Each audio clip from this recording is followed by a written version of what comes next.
جس میں ایک شمع روشن تھی۔ شمع کی مدھم روشنی میں اس عورت کا چہرہ بہت بھیانک اور ڈراؤنا دکھائی دے رہا تھا۔ مجھے اپنے ریڑھ کی ہڈی میں ایک سنسناہٹ سی محسوس ہوئی۔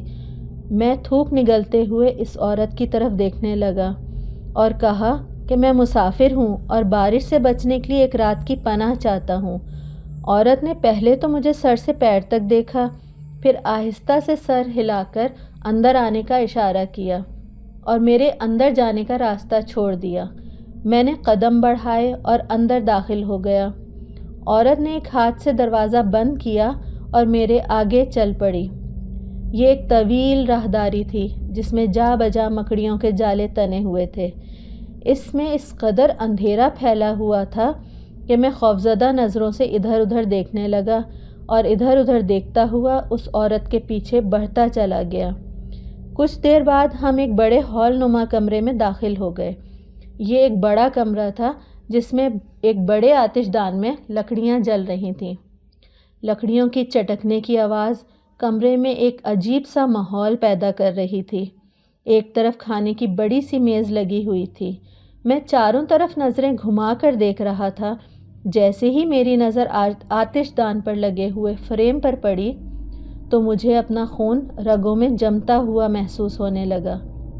فریم میں ایک عورت کی تصویر بنی ہوئی تھی جس میں اس نے ایک ہاتھ میں کٹا ہوا سر اٹھایا ہوا تھا، جس کی شکل بالکل میرے جیسی تھی، اور دوسرے ہاتھ سے وکٹری کا نشان بنایا ہوا تھا۔ میں خوفزدہ نظروں سے اس تصویر کی طرف دیکھتا رہا۔ دوسری طرف عورت میز پر کھانا لگانے میں مصروف تھی۔ پھر اس نے مجھے اشارہ کیا اور کھانے کی میز کی طرف چل پڑی۔ کرسی پر بیٹھ کر جو اب میری نظر تصویر پر پڑی تو منظر بالکل بدلا ہوا تھا۔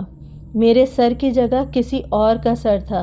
میں نے اپنے آپ کو تسلی دی اور کہا کہ ڈر کی وجہ سے اس آدمی کے سر کی جگہ مجھے میرا سر نظر آیا۔ خیر اب کھانا سامنے لگ چکا تھا۔ گرم گرم کھانا دیکھ کر میری بھوک مزید بڑھ گئی۔ پیٹ بھر کر کھانا کھایا۔ گوشت کا ذائقہ بہت عجیب لگا۔ آج سے پہلے زندگی میں ایسا ذائقہ نہیں چکھا تھا، لیکن بھوک کی وجہ سے کھا گیا۔ پیٹ بھر کر کھانے کے بعد نیند سے میری آنکھیں بوجھل ہونے لگیں۔ مجھے اس وقت ایک بستر کی سخت ضرورت محسوس ہوئی۔ اس عورت نے میری بند ہوتی ہوئی آنکھیں دیکھ کر مجھے کرسی سے پکڑ کے اٹھایا اور لے کر کمرے سے نکل گئی اور لے جا کر ایک اور کمرے میں بچھے ہوئے بستر پر لٹا دیا۔ بستر پر گرتے ہی مجھے نیند نے آ لیا۔ ابھی مجھے لیٹے ہوئے کچھ ہی دیر ہوئی تھی کہ میں ہڑبڑا کر اٹھ بیٹھا۔ مجھے یوں محسوس ہوا جیسے کوئی کمرے کا دروازہ آہستہ آہستہ کھولنے کی کوشش کر رہا ہے۔ خوف سے میرے رونگٹے کھڑے ہو گئے۔ میں گھبرا کر اٹھ بیٹھا اور لپک کر دروازے کی جانب بڑھا۔ نزدیک جا کر میں نے اونچی آواز میں پوچھا، کون ہے؟ مگر باہر خاموشی چھا گئی۔ میں نے کچھ دیر انتظار کیا اور پھر اسے اپنا وہم سمجھ کر دوبارہ بستر پر آ کر بیٹھ گیا۔ کمرے میں اچانک گھٹن سی ہو گئی۔ شاید ایسا بارش تھم جانے کی وجہ سے ہوا ہو یا کوئی اور وجہ ہو۔ میں نے ذہن پہ زیادہ زور نہیں دیا، مگر اس وقت غسل کرنے کی خواہش شدت اختیار کر گئی۔ میں نے سوچا اگر گرم پانی سے غسل کر لیا جائے تو تھکن اتر جائے گی اور میں فریش ہو جاؤں گا۔ یہ سوچ کر میں نے کمرے میں غسل خانہ تلاش کرنا شروع کیا۔ جلد ہی مجھے کمرے کے کونے میں بند دروازہ دکھائی دیا جس کی باہر سے کنڈی لگی ہوئی تھی۔ میں نے کنڈی کھولی اور ہاتھ کے زور سے دروازہ ایک طرف دھکیل دیا۔ ایک بدبودار ہوا کا جھونکا میری ناک سے ٹکرایا۔ شاید اسے اس طرح بند ہوئے صدیاں گزر گئی تھیں۔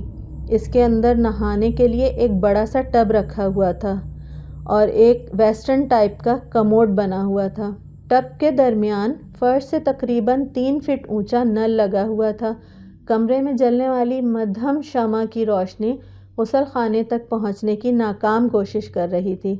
میں نے کپڑے اتار کر فرش پر رکھے اور آہستہ سے سیٹی کی دھن بجاتا ہوا ٹب میں گھس گیا اور پھر ہاتھ بڑھا کر نل کھول دیا۔ پانی کی ایک پتلی سی دھار ٹب میں گرنے لگی۔ میں نے ہاتھ میں پانی لے کر چہرے اور جسم پر ملنا شروع کر دیا۔ ابھی میں نے آدھے ہی جسم کو صاف کیا تھا کہ مجھے اپنے جسم پر اینٹھن سی محسوس ہونے لگی۔ میں نے پانی ہاتھ میں لے کر سونگھا تو اس میں ایک عجیب سی سڑان محسوس ہوئی۔ پہلے سوچا کافی عرصے بعد رکا ہوا پانی ہے، اس لیے بدبو دے رہا ہے، مگر جب میں نے شمع کی روشنی میں پانی کو دیکھا تو دہشت سے میری چیخ نکل گئی۔ مجھے اپنا سر گھومتا ہوا محسوس ہوا۔ اف خدایا، جسے میں پانی سمجھ رہا تھا وہ انسانی خون ہے۔ میرا آدھے سے زیادہ جسم خون میں نہایا ہوا تھا۔ نہ جانے کون بد نصیب اس چڑیل کا شکار بنا تھا۔ یقیناً وہی ہوگا جس کی تصویر میں نے دیکھی تھی، اور اب میری باری تھی۔ خوف سے مجھے ٹھنڈے ٹھنڈے پسینے آنے لگے۔ آدھی رات کے وقت انسانی آبادی سے دور اس ویران مکان میں انسانی خون سے غسل کرنے کا تصور ہی رونگٹے کھڑے کر دینے کے لیے کافی تھا۔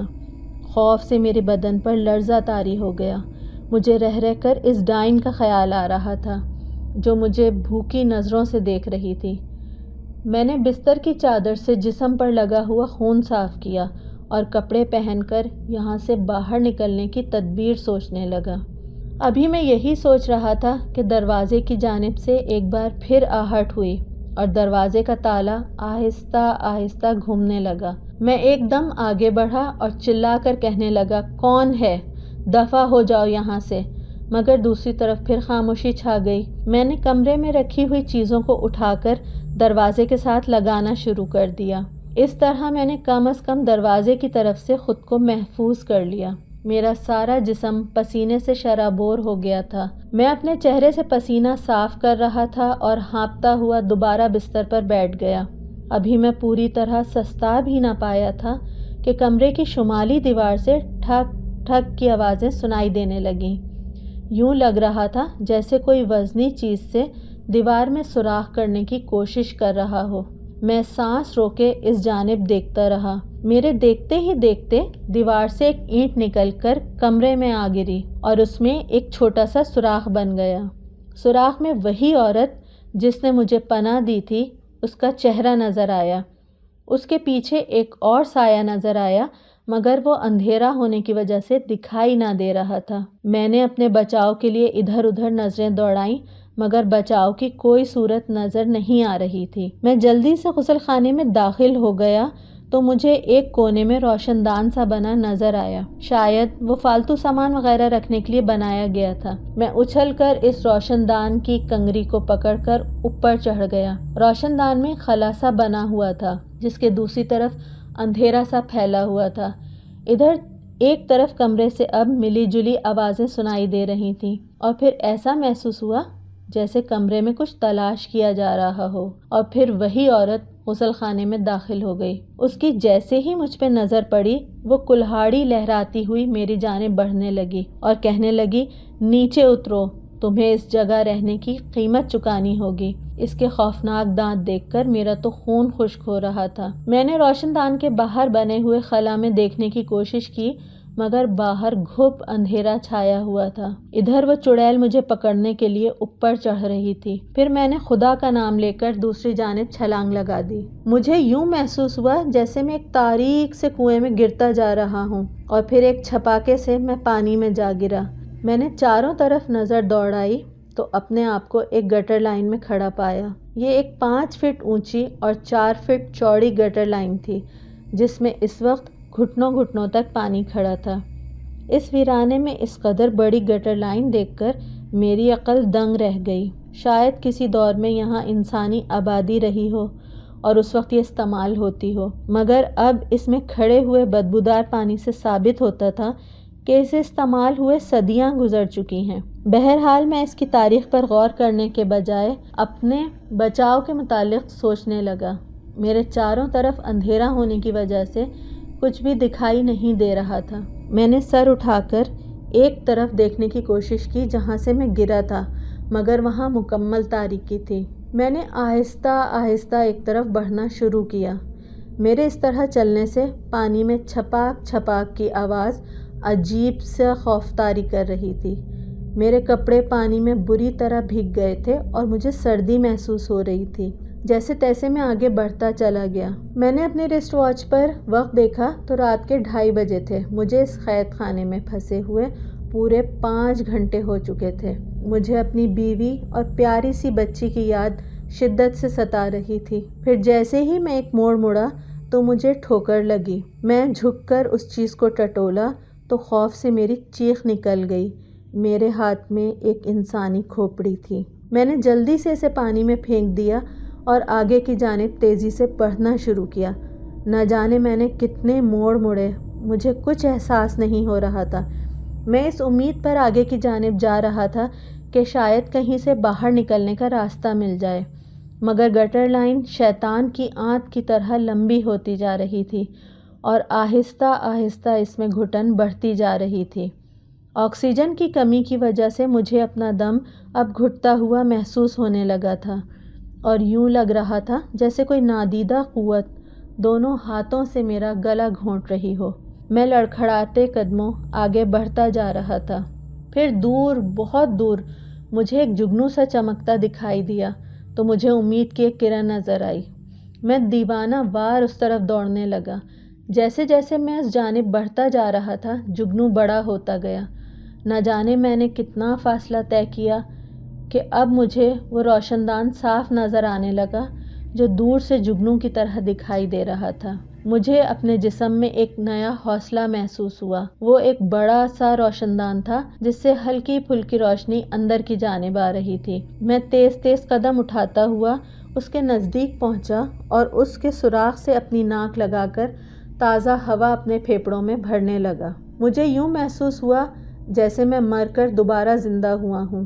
روشن دان کے نیچے لوہے کی سیڑھیاں بنی ہوئی تھیں اور ان کا اختتام ایک لوہے کے چوکور ڈھکن پر ہوتا تھا۔ میں نے کچھ دیر رک کر اپنا سانس درست کیا اور پھر ان سیڑھیوں کی جانب بڑھنے لگا۔ آخری سیڑھی پہ پہنچ کر میں نے ہاتھ کا زور لگا کر ڈھکن باہر کی جانب دھکیلنا چاہا، مگر ڈھکن مضبوطی سے اپنی جانب جما رہا۔ میں نے کئی بار اپنے ہاتھوں سے پورا زور لگایا لیکن ڈھکن نے تو جیسے نہ ہلنے کی قسم کھائی ہوئی تھی۔ اچانک میرے کان کسی آواز کی طرف متوجہ ہوئے۔ ایسا لگ رہا تھا جیسے کوئی پانی میں تیزی سے دوڑتا ہوا چلا آ رہا ہے۔ یہ آواز مجھے قریب آتی ہوئی محسوس ہو رہی تھی۔ اچانک میرے ذہن میں خیال آیا کہیں یہ وہ چڑیل تو نہیں۔ یہ خیال آتے ہی خوف کی ایک لہر میرے جسم میں دوڑ گئی۔ میں بہت تھک چکا تھا، ہاتھوں میں جان بھی محسوس نہیں ہو رہی تھی کہ اب دوبارہ زور لگاؤں۔ اب آواز مجھے بہت قریب آتی ہوئی محسوس ہو رہی تھی۔ پھر ایسا لگا دور سے دو سرخ بلب میری طرف آ رہے ہوں۔ میرا خوف کے مارے برا حال ہونے لگا۔ منزل میرے اتنے قریب تھی لیکن میں اس تک پہنچ نہیں پا رہا تھا۔ اب چڑیل میرے اتنے قریب آ گئی تھی کہ میں اس کو دیکھ سکتا تھا۔ اس کی شکل انتہائی بھیانک لگ رہی تھی۔ موٹی موٹی گول سرخ آنکھیں، لمبے دانت، لمبے ناخن، جنگلی جھاڑیوں کی طرح لمبے بال۔ یہ تو شکر ہے کہ اس کے ہاتھ میں کلہاڑی نہیں تھی۔ میں نے دوبارہ زور لگایا لیکن نتیجہ وہی صفر رہا۔ مجھے اپنی موت سامنے صاف نظر آ رہی تھی۔ چڑیل اب میرے قریب آ گئی اور کہنے لگی، تم یہاں رہنے کی قیمت ادا کیے بغیر باہر نہیں جا سکتے۔ میں چڑیل کے سامنے رو پڑا اور کہنے لگا، مجھے جانے دو، میری ایک چھوٹی سی بچی ہے، اس کی سالگرہ ہے، میں نے اس کو تحفہ دینا ہے، وہ میرا انتظار کر رہی ہوگی۔ لیکن چڑیل اپنی خوفناک ہنسی ہنستی رہی اور پھر اچانک اس نے مجھ پہ حملہ کر دیا۔ اس کے ناخن میری ٹانگوں میں گھس گئے۔ شدید درد کی لہر مجھے محسوس ہوئی اور خون بہنا شروع ہو گیا۔ میں نے اپنے پاؤں اوپر کر کے نیچے کھڑی چڑیل کے سر پر پوری قوت سے مارے جس سے وہ گر گئی۔ میں دل میں خدا کو یاد کرنے لگا کہ اے اللہ، اب تو ہی مجھے بچا سکتا ہے۔ نہ جانے مجھ میں اتنی قوت کہاں سے آ گئی کہ میں مزید اوپر چڑھا اور پوری قوت سے کندھوں کی مدد سے ڈھکنے کو دھکیلنے لگا اور ڈھکنا ایک طرف جا پڑا۔ چڑیل اب دوبارہ میرے قریب آ گئی تھی۔ میں جلدی جلدی اوپر چڑھا اور ڈھکن سے سر باہر نکال کر اپنے جسم کو اوپر کی جانب اٹھانے لگا۔ مجھے اپنی ٹانگوں میں بہت ٹیسیں اٹھتی ہوئی محسوس ہو رہی تھیں۔ اس ظالم چڑیل نے اپنے دانت میری دائیں ٹانگ کے نچلے پٹھے میں گاڑ دیے۔ درد سے میری چیخ نکل گئی، مگر میں نے ہمت نہیں ہاری اور پوری قوت جمع کر کے زور سے چڑیل کو دوبارہ دھکا دے دیا، جس کی وجہ سے وہ نیچے جا گری۔ میں اپنے اندر بہت ہی کمزوری محسوس کر رہا تھا، لیکن پھر بھی جینے کی آخری امید پر پوری قوت جمع کر کے باہر نکل آیا اور ڈھکن اٹھا کر رکھ دیا۔ جیسے ہی میں نے ڈھکن رکھا تو ڈھکن غائب ہو گیا جیسے وہاں کوئی روشن دان ہی نہ ہو، اور آواز سنائی دی، قسمت والے ہو جو بچ گئے، ورنہ آج تک کوئی مجھ سے بچ کر نہیں جا سکا۔ میں فوراً سجدے میں گر گیا، خدا کا شکر ادا کیا اور پھر وہیں بے ہوش ہو گیا۔ جب مجھے ہوش آیا تو سورج میرے سر پہ پہنچ چکا تھا، مطلع بالکل صاف تھا۔ میں کھڑے ہو کر ادھر ادھر کا جائزہ لینے لگا، دیکھا تو میں کھیتوں میں کھڑا تھا۔ مجھے یہ علاقہ جانا پہچانا محسوس ہوا، جیسے میں کئی بار اس علاقے سے گزر چکا ہوں۔ اس خوفناک مکان کا دور دور تک نام و نشان نہ تھا۔ پھر میں نے خدا کا شکر ادا کیا جس نے مجھے آخری وقت میں قوت عطا کی، اور میں ڈھکن ہٹا کر باہر نکلنے میں کامیاب ہو گیا۔ میرے کپڑے گٹر کے پانی کی وجہ سے بہت گندے ہو رہے تھے، اور پینٹ تو بالکل ہی پھٹ چکی تھی اور ٹانگیں خون میں لت پت تھیں، لیکن مجھے اپنے زندہ سلامت بچ جانے کی بہت خوشی تھی۔ میری پیاری بیوی اور میری پیاری سی بچی میری منتظر تھیں۔